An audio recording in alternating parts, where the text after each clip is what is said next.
Hello everyone, मैं नाम पूर्णिमा शुक्ला है। गुरुकुल माइंड के शानदार प्लेटफॉर्म पर आप सभी का स्वागत है। 100 मोस्ट इंपॉर्टेंट स्टैटिक जीके की एमसीक्यू की सीरीज चल रही थी, जिसमें हमने 2 क्लासेस कंप्लीट कर ली है। आज ये आपकी लास्ट क्लास है, जिसमें पूरे के पूरे 100 जो एमसीक्यू थे वो कवर कर लिए जाएंगे। तो चलिए स्टार्ट करते हैं अपनी क्लास को। वहीं से स्टार्ट करेंगे जहाँ से कल हमने क्वेश्चन कंप्लीट छोड़ा हुआ था। तो हमने कल तक 64 क्वेश्चन अटेंड कर लिए हैं। अब हम 64 क्वेश्चन से स्टार्ट करते हैं। तो क्वेश्चन है, who is the author of the book Hema Malini beyond the dream girl.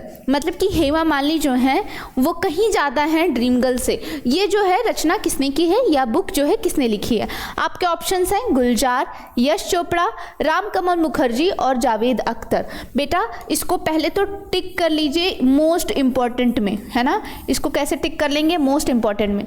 तो आपका करेक्ट आंसर क्या हो जाएगा? 2 मिनट पॉज कीजिए और कमेंट बॉक्स में आंसर टाइप कीजिए, ठीक है। तो आपका करेक्ट आंसर हो जाएगा रामकमल मुखर्जी। तो किसने लिखी है? रामकमल मुखर्जी ने। ओके, चलिए नेक्स्ट क्वेश्चन पर मूव करते हैं। नेक्स्ट क्वेश्चन आपका है, through which of the following state Chambal river does not flow, है ना। तो चंबल रिवर जो है वो कहाँ से नहीं बहती है, आप मुझे बताएंगे। उत्तर प्रदेश बहती है, मध्य प्रदेश बहती है, राजस्थान बहती है। तो इन तीनों ही रीजन से आपके कहीं ना कहीं जो चंबल रिवर है वो फ्लो करती है ना। क्यों? क्योंकि आपका जो उत्तर प्रदेश का जो चित्रकूट जिला है उसके आसपास में ही आपका पड़ता है ना, वो वाला एरिया, तो उसकी वजह से बहती है। एमपी में तो है ही, ठीक है। राजस्थान का भी जो ये तीनों एरिया हैं कहीं ना कहीं मिलते जुलते हैं। आपका लास्ट बजा गुजरात, तो गुजरात से फ्लो नहीं होती है, ठीक। तो कहाँ से नहीं बहती है? तो कहाँ से बहती है? तो एक तो आपका उत्तर प्रदेश में फ्लो होती है, एमपी में फ्लो होती है और आपका राजस्थान में भी फ्लो होती है, पर आपका गुजरात में फ्लो नहीं होती है, ठीक है। नेक्स्ट क्वेश्चन पर मूव करें, ठीक है। तो what is the another name of earth summit? तो अर्थ समिट का और नेक्स्ट नेम क्या है या अनदर नेम क्या है? जेनेवा समिट, है ना, ब्रेसिला समिट, रियो समिट या वर्ल्ड समिट? तो आपका पता है कि रियो डी जेनेरियो, है ना, ये आपका हुआ था, समिट हुआ था, इसी को ही बोला जाता है आपका अर्थ समिट। तो इसका नेक्स्ट अनदर नेम क्या हो जाएगा? रियो शिखर सम्मेलन। क्या हो जाएगा? रियो शिखर सम्मेलन। जो इंपॉर्टेंट चीज़ है वही बताई जा रही है, बहुत ज़्यादा डीप में नहीं बताया जा रहा है। Which greenhouse gas is created by the accumulated waste water? तो वो कौन सी ग्रीन, पहली बात तो आपको ये पता चल गया कि एक्यूमुलेटेड वेस्ट वाटर से आपका ग्रीन हाउस गैस क्रिएट की जा रही है, फर्स्ट, ठीक। दूसरी चीज, वो कौन सी गैस है जो क्रिएट की जा रही है? ऑप्शन आपके हैं मीथेन, सल्फर डाइऑक्साइड, नाइट्रोजन या कार्बन डाइऑक्साइड। बेटा ये बाइलिंगुअल फॉर्म में दिया है, हिंदी वाले बच्चे भी देख लें।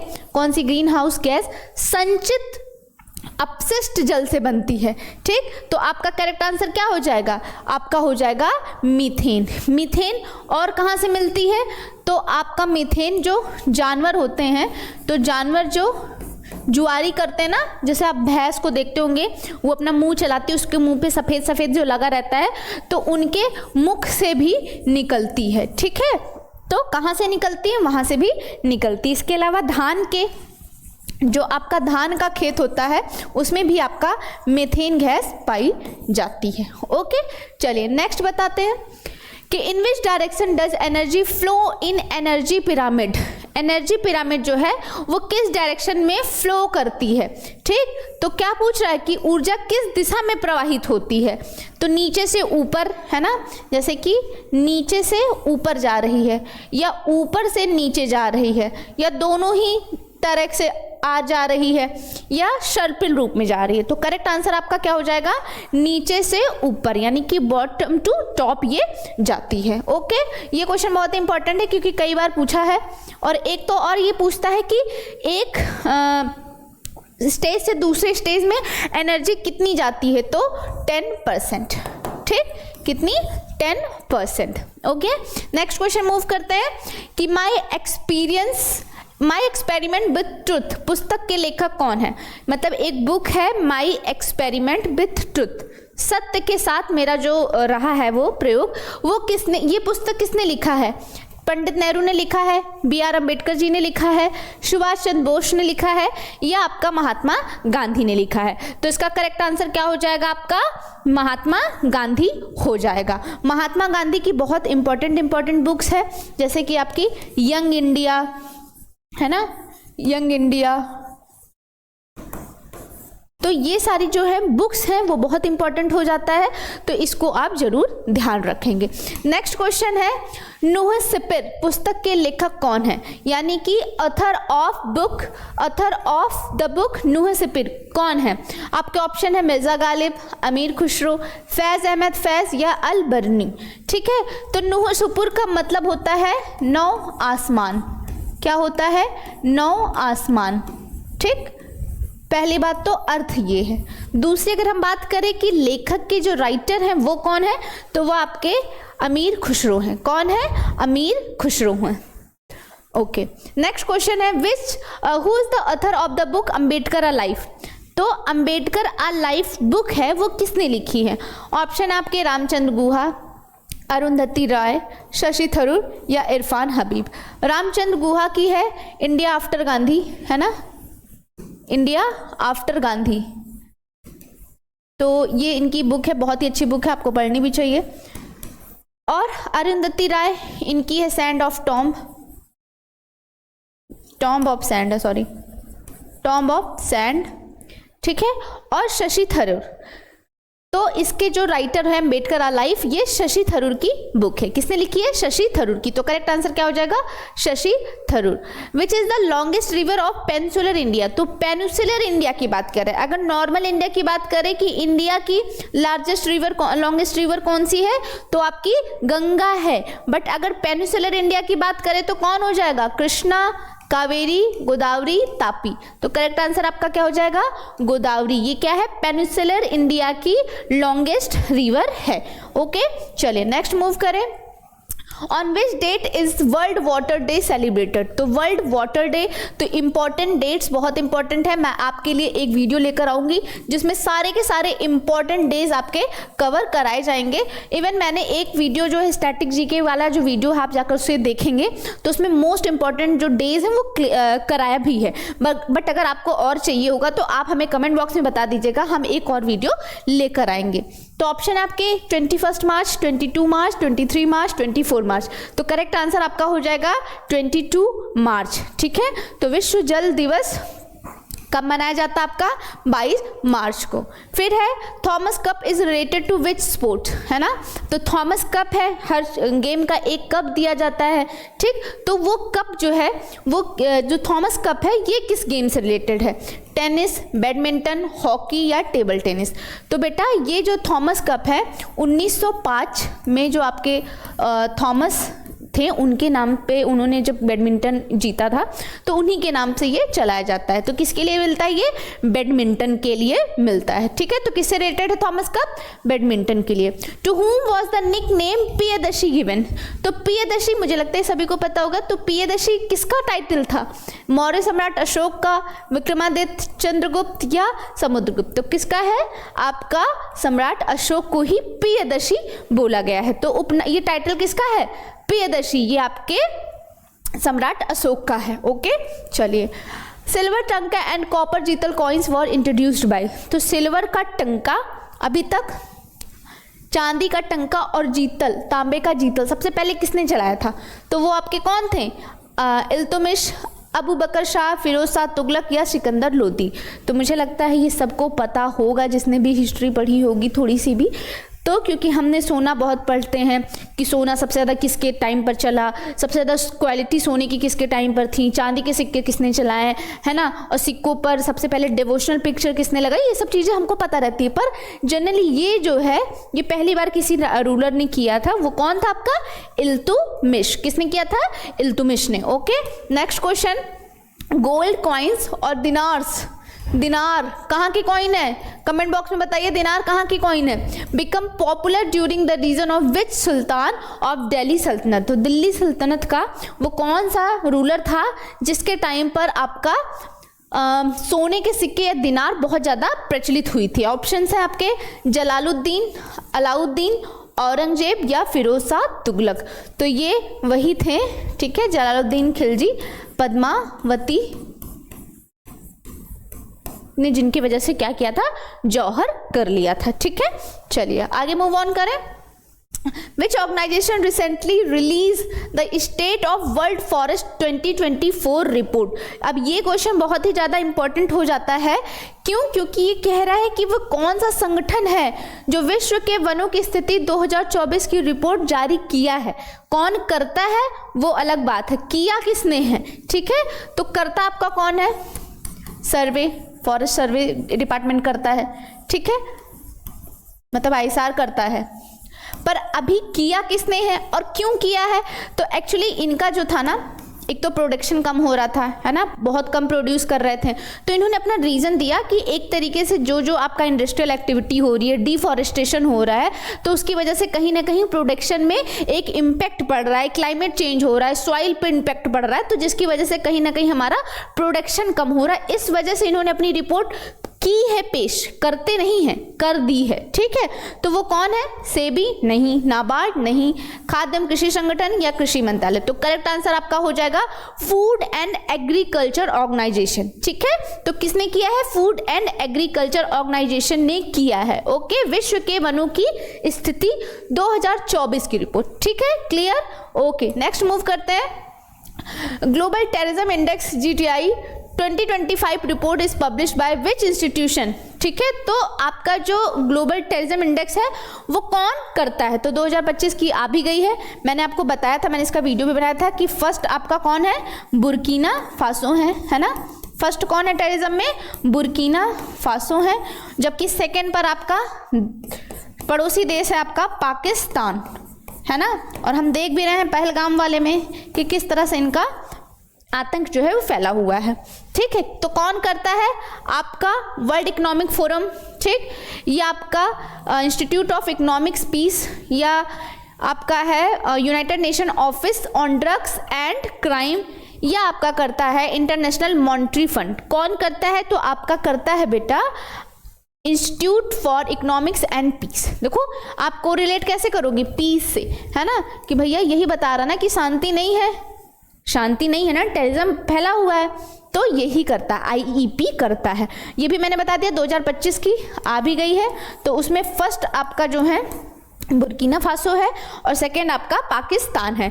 आप मुझे कमेंट बॉक्स में बताएंगे कि आपका इंडिया किस नंबर पर है ना, इंडिया की क्या पोजीशन है। हम इंडिया के हैं तो हमारे लिए इंडिया मोस्ट इंपॉर्टेंट है, तो इंडिया का हमें आप कमेंट बॉक्स में बताएंगे। नेक्स्ट क्वेश्चन है, which organisation has release the world employment and social outlook report. कौन करता है ना, एम्प्लॉयमेंट की बात हो रही है, सोशल आउटलुक की बात हो रही है, तो कौन करेगा? ऐसे क्वेश्चन तो आप एलिमिनेट करके कर सकते हैं, अगर आपको पता भी नहीं है तब भी कर सकते हो। देखो एम्प्लॉयमेंट की बात हो रही है ना, तो कौन करेगा? आप ऑप्शंस देखिए, International Labour Organization, Health Organization, है ना, और इंटरनेशनल ऑर्गेनाइजेशन फॉर माइग्रेशन, या इंटरनेशनल मॉनेटरी फंड। अच्छा, मॉनेटरी फंड का क्या यूज है? ठीक है, तो इसका मतलब 50% मान सकते हैं कि चलो भाई एम्प्लॉयमेंट की वजह से मॉनेटरी फंड जनरेट होता है, थोड़ा सा मान लेते हैं। माइग्रेशन का रोल नहीं दिखता उतना, हेल्थ का कोई रोल नहीं दिखता, पर लेबर का रोल हमें दिखता है। जहाँ पे एम्प्लॉयमेंट है वहाँ पर लेबर है। भाई मेहनत कर रहे हैं ना हम, लेबर ही तो करते हैं, मेहनत करते हैं तभी तो एम्प्लॉयमेंट जनरेट होगा। तो करेक्ट आंसर आपका क्या हो जाएगा? अंतरराष्ट्रीय श्रम संगठन ILO। ठीक है, इसका हेडक्वार्टर कहाँ पर है? कहाँ पर हेडक्वार्टर? इसकी पहली वाली क्लास में बताया गया, कमेंट बॉक्स में मुझे बताइए जल्दी से। चलिए नेक्स्ट क्वेश्चन है, concept of judicial review in India constitution has been taken from which country. हमारा जो कॉन्स्टिट्यूशन है, हमने बहुत सारे देश के कॉन्स्टिट्यूशन को पढ़ा है और उनकी सारी अच्छाइयों को अडॉप्ट किया है, इसीलिए हमारा जो कॉन्स्टिट्यूशन है दुनिया का सबसे सुंदर कॉन्स्टिट्यूशन है और सबसे बड़ा लिखित संविधान हमारे देश का है। ठीक है, तो इसीलिए कहा जाता है सबसे, हमारा जो संविधान है ना ही बहुत ही फ्लेक्सिबल है और ना ही बहुत ज़्यादा रिजिड है। बैलेंस बनाकर चल रहा है कि जब उसे लगता है कि अपने पब्लिक को कंट्रोल करना है, लॉ एंड ऑर्डर को मेंटेन करना है, तो वो रिजिड बनता है, पर जब वो लगता है कि मानवता की बात है तो थोड़ा सा वो फ्लेक्सिबल हो जाता है। तो ये ही हमारे कॉन्स्टिट्यूशन की खूबसूरती है। तो हमने हर चीज़ कहीं ना कहीं से ली है, अडॉप्ट की है, और यही खूबसूरती है भारत की कि हम अच्छा ये अडॉप्ट करते हैं, है ना। तो उसमें पूछा जा रहा है कि कौन है, आयरलैंड, यूएसए, ऑस्ट्रेलिया या आपका कनाडा। तो बेटा क्या हो जाएगा, हमने जो आपका रिव्यू है, जस्टिस रिव्यू है, जुडिशियल रिव्यू है, वो कहाँ से लिया है, आपके यूएसए से लिया है, ठीक है। यानी कि आपके कोर्ट ने अगर कोई डिसीजन दे दिया है तो आपका उस पर रिव्यू किया जा सकता है, ठीक है। चलिए आगे बढ़ते हैं। Which body is constituted by the President of India to advise on the decision of central resources between the central and the state? Question क्या कह रहा है समझिए।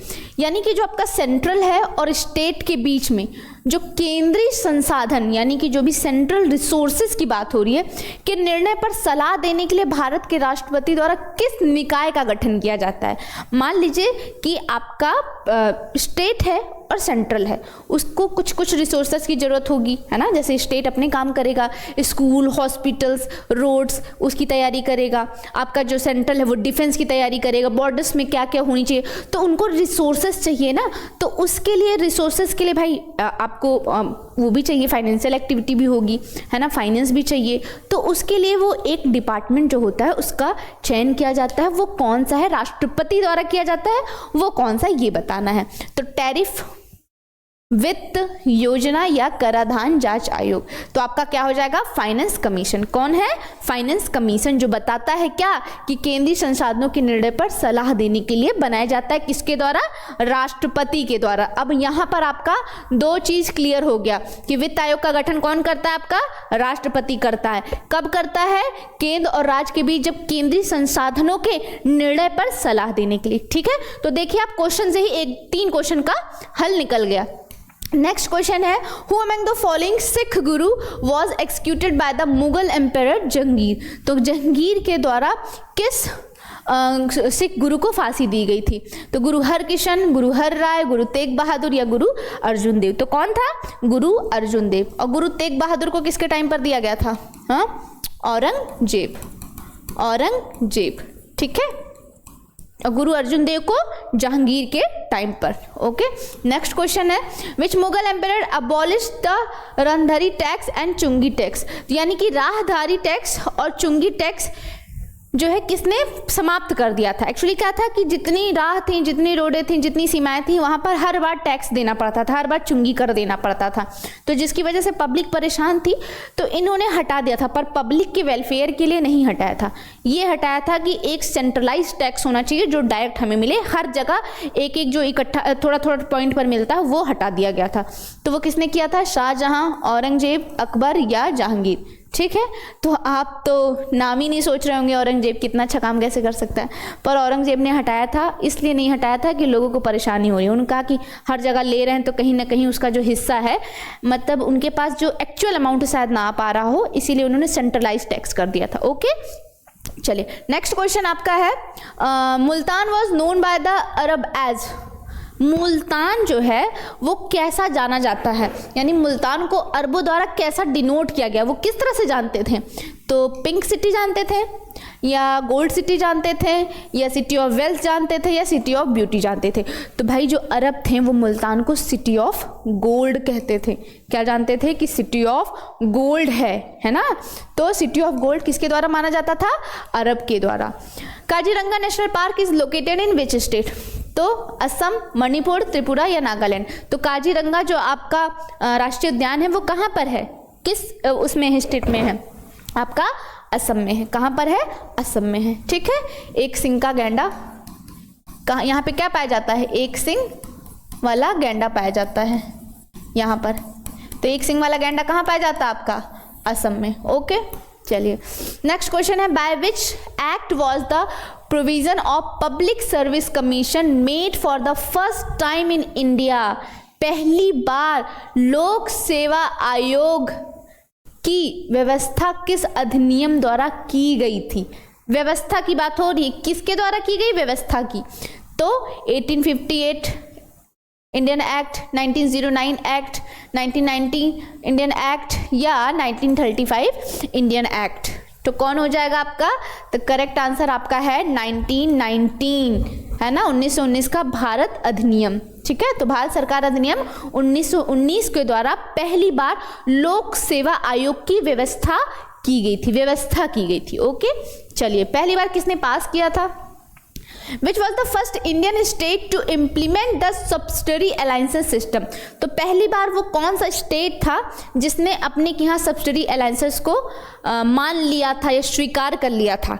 तो आपका कौन है? हैदराबाद, अवध, मैसूर या मराठा? तो आपका निज़ाम्स ने किया था, निज़ाम्स ने, पहली बार आपका निज़ाम ने किया था। कहाँ के? हैदराबाद के। तो पहली बार सहायक संधि स्वीकार करने वाले कौन थे? निज़ाम्स, हैदराबाद वाले। ठीक, तो उसके बाद हैदराबाद के बाद आपका अवध ही है। ठीक है, चलिए 1798 Who among the following introduced the subsidiary alliances? हाँ, subsidiary alliances इंट्रोड्यूस किसने किया था ये भी जान लीजिए। तो Lord Wellesley, Lord Dalhousie, Lord Curzon या लॉर्ड माउंटबेटन? तो करेक्ट आंसर आपका क्या हो जाएगा? Lord Wellesley. लॉर्ड डलहौजी जिसने फर्स्ट रेलवे स्टैब्लिश किया था, रेलवे का फादर बोला जाता है। कहाँ से? मुंबई टू थाने। तो मुंबई टू थाने किसने किया था? आपके डलहौजी ने। ठीक, लॉर्ड कर्जन 1905 बंगाल विभाजन, लॉर्ड माउंटबेटन, है ना, माउंटबेटन योजना भी है। ठीक, चलिए नेक्स्ट क्वेश्चन है, who among the following was the first Indian to be selected in the Indian Civil Services यानी कि ICS? आज इसका नाम क्या है? इंडियन एडमिनिस्ट्रेटिव सर्विस, यानी कि अभी हम अगर जो प्रेजेंट में नाम देखते हैं वो क्या है? IAS। तो वो पहला नाम क्या था? ICS, इंडियन सिविल सर्विसेज उसका नाम था। तो उसको पास करने वाले पहले भारतीय कौन थे? दादा भाई नौरोजी, सुरेंद्र नाथ बनर्जी, सत्येंद्र नाथ टैगोर या रविन्द्रनाथ टैगोर? तो करेक्ट आंसर आपका सत्येंद्र नाथ टैगोर है, जो कि रविन्द्रनाथ टैगोर के क्या हैं? भाई थे। इन्होंने पहली बार किया था ICS क्वालिफाई। ठीक है, तो ये इनके भाई थे। Next question, which of the following is called the Magna carta of Indian education? तो भारत का मैग्ना कार्टा एजुकेशन सिस्टम में किसको बोला जाता है? तो आपका वुड डिस्पैच, हंटर आयोग, सैडलर आयोग या मैकाले की रिपोर्ट? तो आपका जो बोर्ड ऑफ कंट्रोल थे, तो बोर्ड ऑफ कंट्रोल के आपके जो हेड थे यानी कि प्रेसिडेंट थे, कौन थे प्रेसिडेंट? तो उस टाइम के आपके प्रेसिडेंट थे sir Charles Wood, sir Charles Wood. ठीक, उस टाइम पे आपका वायसरॉय वो कौन थे? गवर्नर जनरल कौन थे? तो उस टाइम पे आपके गवर्नर जनरल थे डलहौजी। ठीक है, तो पूछा जाता है कि जब ये आपका वुड डिस्पैच आया था उस टाइम पर गवर्नर जनरल कौन था? तो आपका डलहौजी थे। और इसका मैग्ना कार्टा का करेक्ट आंसर क्या हो जाएगा? Wood dispatch. कब? 1854। अब यहाँ से आपका 2-3 पॉइंट क्लियर हो गया। एक तो वुड डिस्पैच कब आया? 1854। दूसरा 1854 में ही आपका डलहौजी गवर्नर जनरल थे। तीसरा कि जब वुड डिस्पैच इंडिया में आया था तो उस टाइम पे गवर्नर जनरल कौन था? डलहौजी थे। चौथी बात कि इसको क्या बोला जाता है? तो भारतीय शिक्षा का, इंडियन एजुकेशन सिस्टम का क्या बोला जाता है? Magna carta. ठीक है, तो करेक्ट आंसर क्या हो जाएगा? Wood dispatch 1854। ओके, तो इस तरह से पढ़ना जैसे सारी चीजें क्लियर होती चले। फिर क्वेश्चन है, which viceroy pass the vernacular press act and of 1878? ठीक है, तो कौन है जिसने 1878 का वर्नाकुलर प्रेस एक्ट किया था? वर्नाकुलर प्रेस एक्ट यानी कि प्रेस पर रोक लगा दी थी, है ना, प्रेस पर क्या लगा दिया था? सेंसर लगा दिया था कि अब आप रिलीज नहीं कर सकते प्रेस, नहीं तो आपके ऊपर कड़ी सजा होगी, आपको जेल में बंद कर दिया जाएगा। तो वो कौन था? लॉर्ड रिपन, लिटन, डलहौजी या कर्जन? ठीक है, तो 1878 में किया था। किसने किया था? लॉर्ड लिटन ने। ठीक है, अगर हम बात करें रिप्लीट किसने किया था यानी कि इसको हटाया किसने था? तो आपका 1882 में हटाया था। किसने हटाया था? लॉर्ड रिपन ने। तो लगाया लिटन के द्वारा गया था, हटाया रिपन के द्वारा था। अमृत बाजार पत्रिका थी, उसी पर सबसे पहले जो इनिशियली जो प्राइमरी रीजन था वो यही था कि अमृत बाजार पत्रिका पर हटाया था और रात ही रात इन्होंने अपना हटा दिया था ये पत्रिका। ठीक, तो इस पर इन्होंने लगाया था। इसमें क्या हो गया था कि ये ब्रिटिश की नीतियों के विरुद्ध लिखते थे और लोगों को जागरूक करते थे, तो उनको भाई दिक्कत होती थी उस वजह से। इन which country was Azad Hind फौज स्टैब्लिश, तो आज़ाद हिंद फौज जो है वो कहाँ पर स्थापित हुई थी, भारत में, जर्मनी में, जापान में या सिंगापुर में। तो सबसे पहले इसका नाम आज़ाद हिंद फौज नहीं था, भारतीय नौसेना था। क्या था? भारतीय नौसेना था। ठीक है, किसने किया था आपका? कैप्टन मोहन सिंह ने, कैप्टन मोहन सिंह ने किया था। किसने किया था? कैप्टन मोहन सिंह ने। बाद में आपके आते हैं आज़ाद यानी कि सुभाष चंद्र बोस, इन्होंने उसका नाम रख दिया, क्या रख दिया? सुभाष चंद्र बोस ने आज़ाद हिंद फौज। ठीक है, तो आज़ाद हिंद फौज किसने रखा है? अगर पूछा जाए कि किसने नेम चेंज किया था तो आपका सुभाष चंद्र बोस हो जाएगा। कहाँ पर किया आपका? सिंगापुर में। कहाँ पर किया है? सिंगापुर में। ओके, चलिए नेक्स्ट मूव करें। 1941 में हुआ है। Who first establish the Azad Hind फौज? नेताजी सुभाष चंद्र बोस, राज बिहारी बोस, चंद्रशेखर आज़ाद या कैप्टन मोहन सिंह? ये तो मैंने आपको बता ही दिया, तो ये बताना क्या है। तो कैप्टन मोहन सिंह ने आज़ाद हिंद फौज की पहले स्थापना की थी, बाद में इसको 1943 में आपके सुभाष चंद्र बोस ने किया, जबकि स्टैब्लिश ये 1941 में सिंगापुर में हुआ था। ओके, चलिए आगे बढ़ते हैं। The treaty of Purandar was sign between whom? तो ट्रीटी ऑफ पुरंदर हुई थी, है ना, अभी हमने मराठास मूवी भी देखी छावा, तो उसमें ये पूछ रहा है कि ट्रीटी जो हुई थी पुरंदर की वो किसके और किसके बीच हुई थी। तो सबसे पहले मैं बता दूं उस टाइम पे आपका रूलर कौन था। खैर ये तो आपको बताने की जरूरत नहीं है, मूवी आप लोगों ने देख ही ली है। तो उस टाइम पर मुगल एम्पायर कौन था? औरंगजेब था। कब हुई थी? 1665 में हुई थी। ठीक है, इसमें इन्होंने राजा जय सिंह जो थे ये किसके रिप्रेजेंटेटिव थे? ये आपके मुगलों के रिप्रेजेंटेटिव थे और आपका हुई थी शिवाजी के बीच में। तो किसके किसके बीच में हुई थी आपके?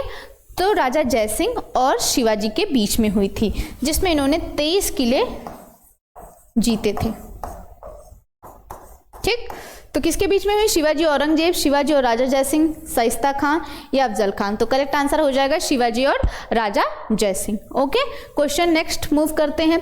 Which event did Rabindranath Tagore protest against by renouncing knighthood? मतलब कि रविन्द्रनाथ टैगोर ने अपनी नाइटहुड की उपाधि जो कि इन्होंने ब्रिटिशर से मिली थी उसका त्याग कर दिया था किस घटना के उपरांत? तो वो घटना कौन थी? चंपारण सत्याग्रह, जलियांवाला मैसेकर या आपका गैर सहयोग आंदोलन या लखनऊ पैक्ट? तो आपका जलियांवाला बाग जो मैसेकर था, है ना, 13 अप्रैल 1919 में जब आपका हुआ था जलियांवाला बाग हत्याकांड, तो उसके विरोध में इन्होंने सबने अपना अपना विरोध प्रदर्शन किया, जिसमें इन्होंने क्या किया था कि अपनी नाइटहुड की उपाधि त्याग दिया कि हमें तुम्हारी उपाधि नहीं चाहिए। ओके, चलिए नेक्स्ट क्वेश्चन पर मूव करते हैं कि under whose leadership was the first session of the Indian National Congress held in Mumbai in 1885?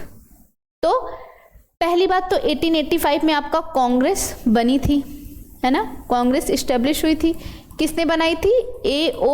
Hume की मदद से बना था। पहला आपका जो हुआ था सेशन वो मुंबई में हुआ। कहाँ पर हुआ? मुंबई में। पहले होना कहाँ था?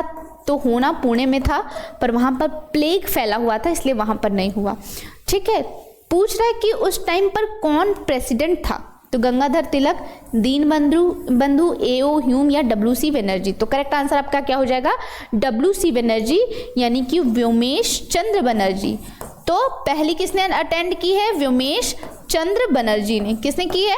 व्योमेश चंद्र बनर्जी ने। ठीक है, तो आई थिंक अब आपको अच्छे से याद रहेगा, एक बार इसका स्क्रीनशॉट ले सकते हैं। ठीक, चलिए नेक्स्ट क्वेश्चन पर मूव करते हैं कि who discovered the electron? Electron, proton, neutron बहुत इंपॉर्टेंट है, उसको किसने डिस्कवर्ड किया है? ये बहुत बार पूछा जाता है। ठीक है, तो ये सारी चीजें आप पढ़कर जाएंगे।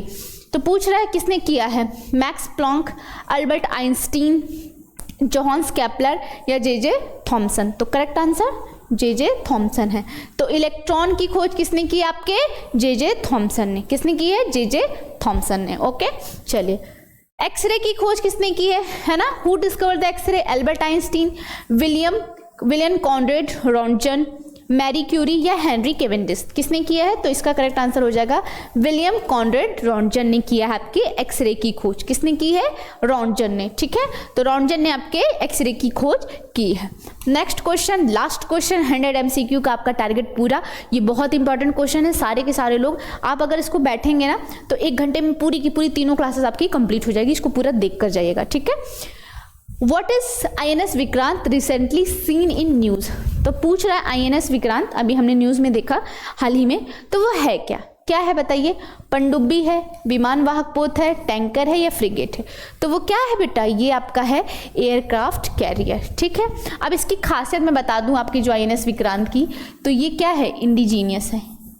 क्या है? इंडिजीनियस है, यानी कि ये स्वदेशी है, देशी बना है, भारत में पहली बार बना है। दूसरी बात, अभी इसे अरेबियन सी में देखा गया है ना? अरेबियन सी में देखा गया है। क्यों देखा गया है? ये जो पहलगाम वाला अटैक हुआ है उसके उपरांत यहाँ पर लगाया गया है, जैसे कि वहाँ की सारी एक्टिविटी जो है वो पता चले। ये क्या करता है? इंडिकेटर है, इंडिकेट कर देता है कोई भी खतरा है कहीं पर, तो जो वाटर में होगा आपका वहाँ से बता देगा। ठीक है, तो ये क्या है? इंडिकेटर है। ठीक है, तो ये हमने देख लिया 100 आपके क्वेश्चन। अच्छा, ये दिखता कैसा ये भी देख लीजिए। तो ये रहा आपका INS विक्रांत, देखिए कितना खूबसूरत है ना? तो यहाँ से हमें 100 क्वेश्चन हमारे कंप्लीट हो गए। अब आपको और क्या क्या चाहिए? MCQ की और क्लासेस चाहिए? ये तो स्टैटिक जीके की हो गई। क्या सब्जेक्ट स्पेसिफिक आपको MCQ क्लासेस चाहिए? वो आप हमें कमेंट बॉक्स में बताइए, हम जरूर क्लास लेकर आएंगे। सारी की सारी क्लासेस फ्री ऑफ कॉस्ट है। तो आई होप आपको क्लास अच्छी लगी होगी तो लाइक शेयर जरूर करिएगा। गुरुकुल माइंड का हमारा पेज है, उसे फॉलो करेगा। www.gurukulmind.com पर आप जाकर फ्री मॉक टेस्ट भी अटेंड कर सकते हैं। हमारी टेलीग्राम ID है, वहां पर जाकर फ्री क्विज भी अटेंड कर सकते हैं। तो आई होप क्लास अच्छी लगी होगी तो लाइक शेयर जरूर करिए, ज्यादा से ज्यादा वीडियो को शेयर करिए, और अगर चैनल पर नए हैं तो सब्सक्राइब करना ना भूलें। Thank you.